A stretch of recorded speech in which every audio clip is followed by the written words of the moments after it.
안녕하세요. 저는 4살 된 딸아이를 가진 평범한 가정주부입니다. 너무 어이가 없고 짜증이 나서 글이 엉망진창이라도 이해를 부탁드려요.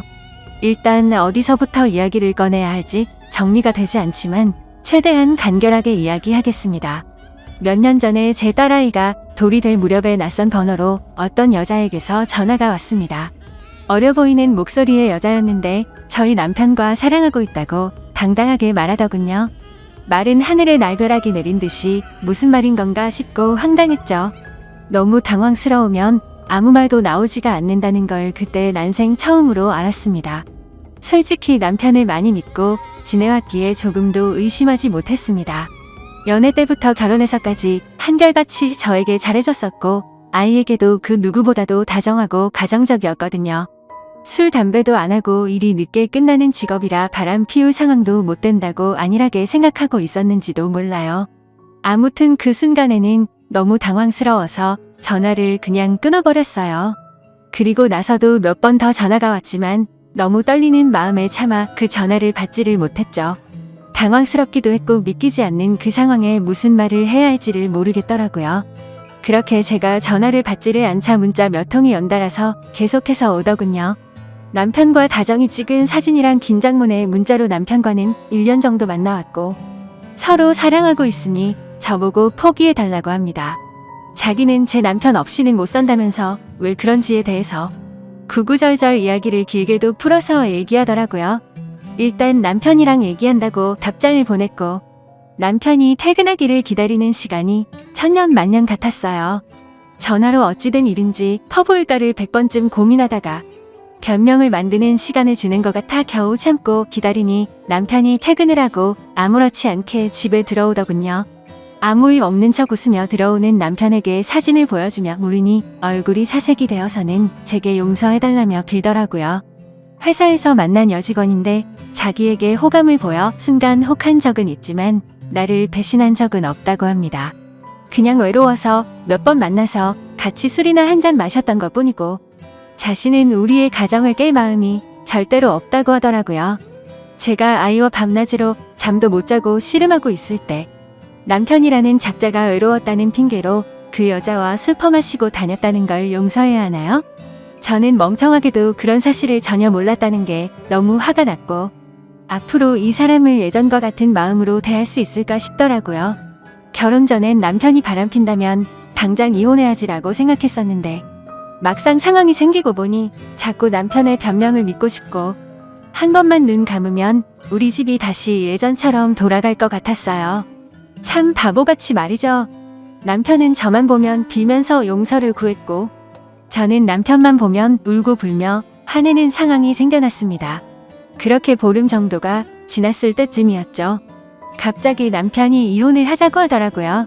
그 여자가 자신의 아이를 가졌다면서 미안하다고 그 아이를 책임지고 싶다고 이혼만 해달라고 하더군요. 미안하다는 말이 너무 어이가 없기도 하고 우리 딸은 어쩌고 그 여자가 임신했다고 책임을 지나 싶어서 물었습니다. 그 사람 자식은 중요하고 우리 딸은 중요하지도 않고 책임져야겠다는 생각이 없냐고 말이죠. 그러자 저는 자기와 이혼해도 아이를 잘 기를 수 있는 좋은 엄마니 괜찮을 것 같지만 그 여자는 자기가 안 가면 애를 포기할 것 같답니다. 자신의 자식인데 포기할 수는 없지 않냐며 울더라고요.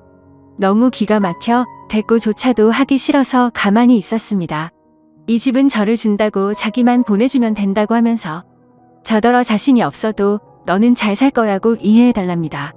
그 여자는 너무 어리고 자기 없이 애를 키울 수 없다고 하면서 말이죠. 융자 가득한 집 주면서 생색 내는 꼴이 너무 황당하고 우습더라고요. 처음에는 절대로 저를 배신한 적 없다고 변명할 때는 언제고 이제 와서는 세상 둘도 없는 사랑꾼인 척 하는 게 가증스러워서 오만 정이 다 떨어져서 그냥 이혼하겠다고 했습니다. 그냥 절대 이혼해주지 말고 그 여자랑 그 아이 아빠 없는 애로 평생 살게 해버릴까도 생각은 해봤었죠. 솔직히 저도 이혼을 하고 나면 아빠 없이 애를 잘 키울 수 있을까 무섭기도 했지만 어차피 이혼 안 하고 살아도 내 남편이 그 여자랑 바람핀 걸 제가 알았고 그 여자와 살고 싶다는데 굳이 제 인생도 같이 갉아먹히면서 복수를 하면 저는 영원히 이 배신감에 갇혀 살 것 같더라고요. 그래서 그냥 상호 합의하에 이혼 절차 밟기로 했습니다. 준다는 집도 받고 애 양육비도 협의하고 말이죠. 그리고 낯짝이 얼마나 두꺼운지 2주에 한 번 딸아이를 보여달래서 평생 안 보여준다고 했다가 결국에는 한 달에 한 번으로 합의를 하였습니다. 생각보다도 아이가 있으니 결혼보다도 결정할 게 너무 많더라고요. 중간에 그 여자가 또다시 제게 연락을 해서는 정말 집 다 받아갈 거냐고 전화로 난리친 것 빼고는 결혼 준비보다 오히려 수월하게 진행이 되었죠. 정확히 말하면 정리하는데 생각보다 시간은 꽤 걸렸지만 심적인 부담이 줄어들어서 그랬나 봐요. 아무튼 이혼을 하고 나서 바로 그 집은 팔아버렸고 부모님께 죄송하지만 어쩔 수 없이 친정에 들어와서 살고 있습니다. 제가 직접 돈을 벌어서 먹여 살려야 하는 상황이 되었기에 회사 복직을 3개월 당겨서 친정엄마가 아이를 봐주셔야 해서 부모님도 이해를 해주셨죠. 솔직히 돈도 돈이지만 집에만 있으면 정신이 나가버릴 것 같아서 나가서 돈을 벌기로 했던 것도 있습니다. 아직 우리 아기가 예쁜 짓 할 때마다 행복했지만 그 여자가 아기를 낳았다는 소식을 듣고 나서부터는 저도 모르게 훅훅 올라오는 무언가가 있긴 했습니다. 그나마 그것도 시간이 지나가면서 나가서 사람도 만나고 부모님과 마음 편하게 살다 보니 정말 많이 편해졌었죠. 아무튼 이 얘기가 이따위로 끝나면 너무 억울할 텐데 다행스럽게도 여기서 끝이 아니었네요. 며칠 전 아이가 남편을 만나는 날이라 아이를 아침에 보내고 저녁에 데리러 갔더니 전 남편이 아기만 집에 먼저 보내고 저한테 얘기 좀 하자고 하더라고요. 그때 당시에는 아이와 관련된 이야기인 줄 알고 카페로 가서 가만히 앉아 있었습니다. 그러자 갑자기 크게 한숨을 쉬더니 자기 벌 받은 것 같다고 하더라고요. 무슨 헛소리를 하는 건가 싶어서 대꾸도 안 하고 쳐다봤더니 그 여자랑 낳은 아들이 자기 애가 아닌 것 같다고 하더군요. 자기랑 그 여자는 둘 다 A형인데 아이가 B형이라 의심이 간다고 말이죠. 자기가 찾아봤는데 B형이 나올 수 없다는 걸 알았답니다. 물론 유전자 검사를 해봐야 정확하겠지만 정말 아닐까봐 무서워서 못하고 있다고 줄줄 말하는데 너무 속이 시원해서 웃음이 터져버릴 것 같았죠. 그래서 말했습니다. 이걸 왜 나한테 얘기하냐고 했고 당신 천벌받는 거 맞다고. 왜 피하냐고 유전자 검사 확실히 해서 정면으로 제대로 받으라고 했습니다. 너는 평생 내 아이한테 온전한 가정 뺏은 죄 짓고 멀쩡하게 살 수 있을 줄 알았냐고. 꼭 유전자 검사하라고 그 애가 제발 네 자식이 아니길 빌겠다고 쉴 새 없이 퍼붓고 들어왔습니다. 솔직히 속이 후련하면서도 마음이 안 좋았습니다. 이제야 좀 심적으로도 안정됐다고 생각했는데 왜 갑자기 나한테 어쩌라고 저런 얘기를 하나 싶었죠. 지금 며칠 정도 생각을 하다 보니 그것들이 못 살면 통쾌할 줄 알았는데 괜히 내가 이혼하던 과정들만 다시 생각나 심란하고 마음을 알 수 없게 되네요. 만약 전 남편이 자기 자식이 아니란 걸 알게 되고 저한테 같이 살자고 하면 어떻게 해야 할지 좀 고민도 들고 딸아이 때문에 제 마음이 약해질까봐 걱정이 됩니다. 아무튼 오늘부터 휴가라서 생각도 정리할 겸 부모님과 딸아이 데리고 어디라도 다녀와야겠네요. 감사합니다. 다음 사연을 들려드릴게요. 안녕하세요. 저의 이야기를 써볼까 합니다. 저는 그냥 흔하디 흔한 평범한 직장인입니다. 정말 이런 일이 있다는 게 믿기지 않을 만큼 저는 열심히 일해서 가정에 늘 충실했으며 아내와 함께 게임도 같이 즐기며 그 누구도 부럽지 않을 만큼 평범하지만 행복한 삶을 살고 있었습니다. 문제의 그날은 몸이 너무 좋지 않아서 저는 회사에서 오후 반차를 내고 평소보다 일찍 집으로 오게 되었습니다. 그런데 눈에 익었던 남자 신발이 현관에 놓여져 있는 겁니다. 눈에 익었던 신발은 저와 와이프가 함께하는 게임에서 알게 된 남자 동생의 신발이었습니다. 큰 충격과 함께 살마하는 마음으로 거실을 봤더니 아무도 없더군요. 아직은 상황을 알 수 없었지만 아내가 외도를 하는 건가라는 생각에 심장이 두근대서 터져버릴 것 같았습니다. 근래 들어 화장실에 들어가서 2시간씩 배가 아프다고 안 나오는 일이 허다했었고 하지 않던 산책을 갑자기 나가곤 해서 평소와 행동이 달라 뭔가 미심쩍긴 했었습니다. 흥분된 마음을 다잡으며 거실을 지나 안방 쪽으로 가는데 하하호호 웃는 소리가 적나라하게 들리는 겁니다. 정말 하늘이 무너지는 기분이 이런 걸까요? 너무 충격을 받은 저는 순식간에 달려가서 방문을 벌컥 열어버렸습니다. 두 사람은 같이 컴퓨터 게임을 하고 있었고 문을 여는 소리에 뒤로 돌아보고는 두 사람 다 엄청 놀란 표정을 짓더라고요. 그리고 그 남자는 역시나 제가 친동생처럼 잘 대해주던 그 동생놈이었습니다. 일단 마음을 진정시키고 물었습니다. 우리 집에는 무슨 일로 온 거냐고 하니까 제 아내와 같이 컴퓨터 게임을 하려고 놀러 왔다고 하더군요. 상식적으로 유부녀와 같이 단둘이서 게임방을 가서 게임을 하는 것도 아니고 집에서 게임을 한다는 게 말이 되나요? 저는 그래서 게임방을 놔두고 왜 집에서 게임을 하냐고 물어보니까 그 남동생은 그렇지 않아도 지금 그러려고 했다고 바둥거리면서 말을 하더라고요. 성에 없는 거짓말에 너무 어이가 없어서 머리끝까지 화가 치밀어 올랐고 분노를 참지 못하고 사고를 칠 것 같아서 그 동생에게 당장 내 집에서 나가라고 소리쳤습니다. 그제서야 갑자기 진실을 고백하듯이 연신 미안하다 죄송하다 하면서 누나 잘못 아니다라고 하면서 도망치듯 나가더군요. 네, 누나만의 잘못은 아니겠죠. 둘 다 인간 같지도 않은 짓을 했는데 두 사람 다의 잘못이겠죠. 아내와 저는 조용히 한참 동안 아무 말 없이 있었고 제가 먼저 아내에게 말했습니다. 어린애도 속지 않을 거짓말하지 말고 솔직히 말하라고요. 그러자 아내는 진짜 아무 일도 없었고 그냥 게임을 하려고 부른 거라고 말을 하더군요. 그냥 더 이상 이야기를 나눠봤자 답이 없을 것 같아서 말했습니다. 둘이서 아무 일도 없었다고 하더라도 이렇게 나도 없는 집에다가 남자를 불러서 게임을 했다는 거 용납이 안 된다.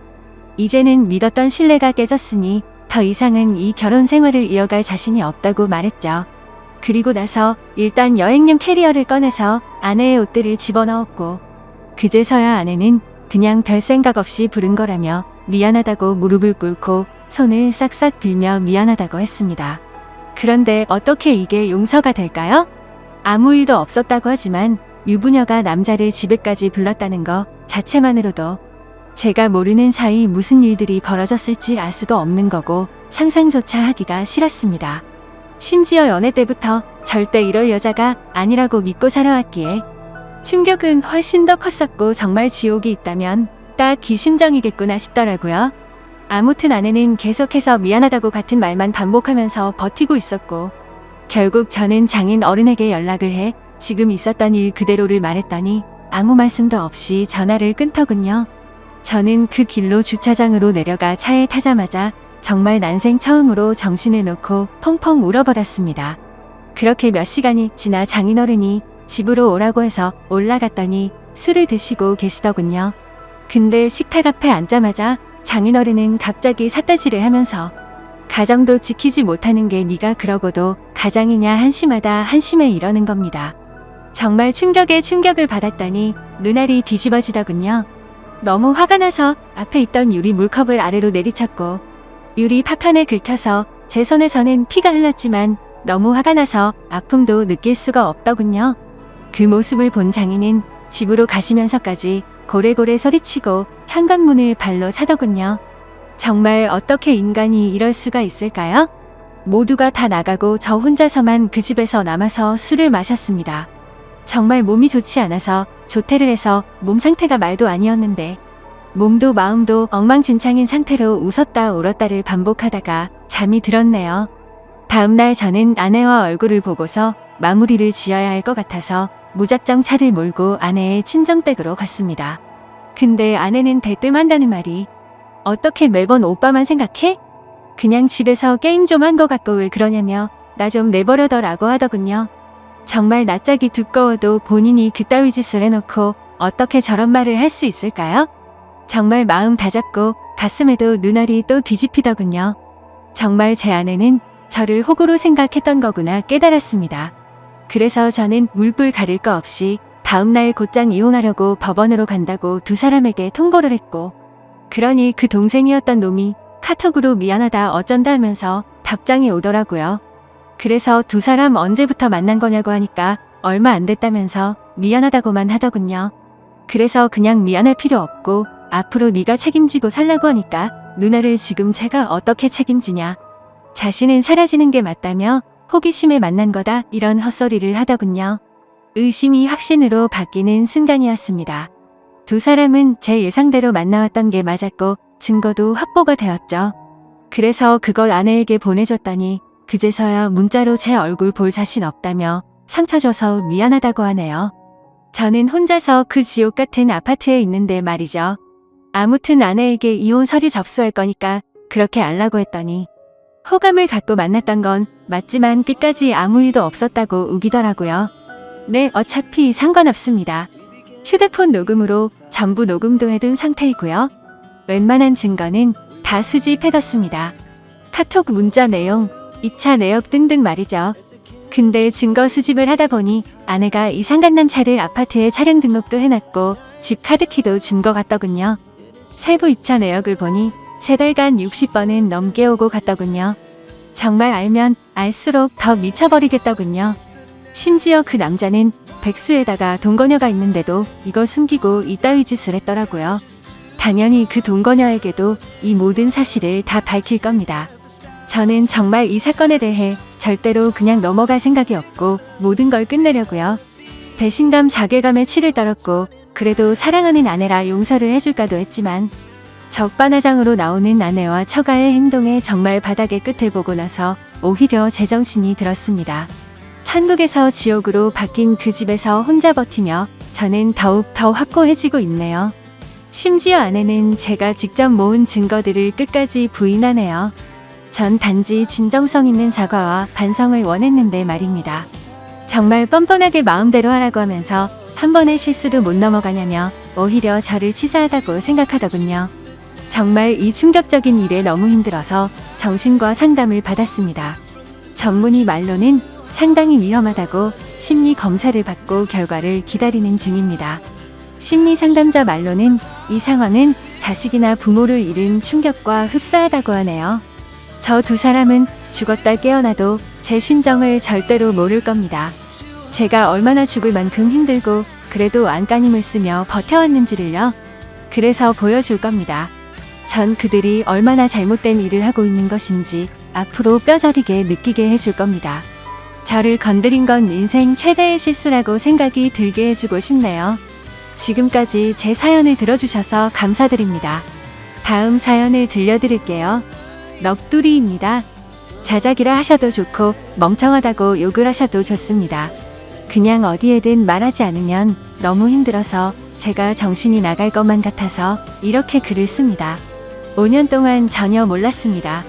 정말 까마득히 모르고 살았던 제가 너무 원망스럽네요. 이 더러운 곳에서 저만 나가면 그만인데 왜 이렇게 눈물이 나는지 모르겠습니다. 아무튼 지금부터 드라마에서도 나오지 않을 법한 제 이야기를 시작할게요. 남편과 신우는 이복남매라고 했습니다. 저는 남편보다 5살이 많았고 신우는 남편보다 7살이 어렸죠. 남편의 친엄마는 남편이 어릴 때 돌아가셨고 새어머니를 평생 엄마처럼 여기며 살았다고 하더라고요. 그리고 그 새어머니와 친아버지 사이에서 태어난 신우가 있었는데 나이 차이가 많아서 그런지 남편은 살뜰하게 신우를 살폈고 신우는 저랑 나이 차이가 많이 나서 그런지 약간의 어린 행동을 하는 거, 쇠에는 그저 무난무탈한 신우였습니다. 아무튼 신우가 18살 되던 해에 새어머니도 돌아가시게 됐고 건축업을 하시는 아버지는 지방에서 공사가 많아서 한 달에 2-3번 집에 오시고는 했었다고 하더군요. 가끔 도우미 아줌마를 부르기도 하고 남편하고 신우가 청소랑 밥을 해먹으면서 서로 챙기며 살아가던 시절에 저는 남편을 만나서 연애를 했죠. 그때 신우의 나이는 20살이었고 남편의 나이는 27 그리고 저는 32의 나이였습니다. 32살인 저는 27의 남자친구가 나와 결혼해주지 않을까 봐서 전전긍긍했고 어린 신우가 시집을 갈 때까지 같이 살면서 보살펴 주기로 하는 조건을 걸고 제 나이 34세 결혼을 했네요. 신우는 크게 모나지 않고 성격이 무탈한 편이었고 자기 일은 자기가 스스로 하는 편이라 크게 부딪힐 일이 없었습니다. 집은 아버님 명의로 된 45평짜리 아파트였고 여전히 아버님은 한 달에 2-3번만 오셔서는 하루 정도 같이 놀고 먹고 자고는 일 때문에 지방으로 가시곤 하셨죠. 29의 남편은 제 남편이라서가 아니라 누가 보더라도 훈훈한 외모에 능력도 매너도 좋은 남자였습니다. 하지만 그에 비해 저는 그냥 평범한 사람이었고 그나마 내세울 수 있는 건 제 나이에서 3살 정도 어려 보이는 그냥 조금 동안의 평범한 외모입니다. 그래서 그런지 잘난 남편이 불안해서 남편과 연애를 하던 시절부터 항상 외모에 신경을 쓰고 살았고, 집안일도 사회생활도 모든 면에서 부족함 없이 완벽한 아내가 되기 위해 무던히도 노력해왔죠. 다행스럽게도 남편은 출장 외에 특별히 술을 먹거나 늦는 일이 없더라고요. 집안일도 같이 해주고 시누이가 시집살이 시키지는 않느냐며 너스레도 떨어주던 자상한 남편이었습니다. 사실 연애할 때 뜻하지 않게 임신이 되어 아이를 낳고자 했지만 그때 결혼할 수 있는 상황이 아니었기에 남편은 평생 동안 꼭 책임져 준다고 약속을 하고 아이를 지웠어요.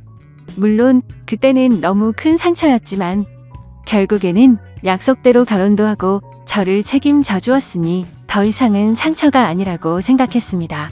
그런데 불행하게도 결혼 이후 아이를 갖기 위해 무던히 노력했는데 뜻처럼 아이가 생기지 않더라고요. 정말 의도치 않았을 때는 한 번에 임신이 되더니 아무리 노력해도 임신이 되질 않더군요. 그리고 아이를 한 번 가져봤었기에 당연히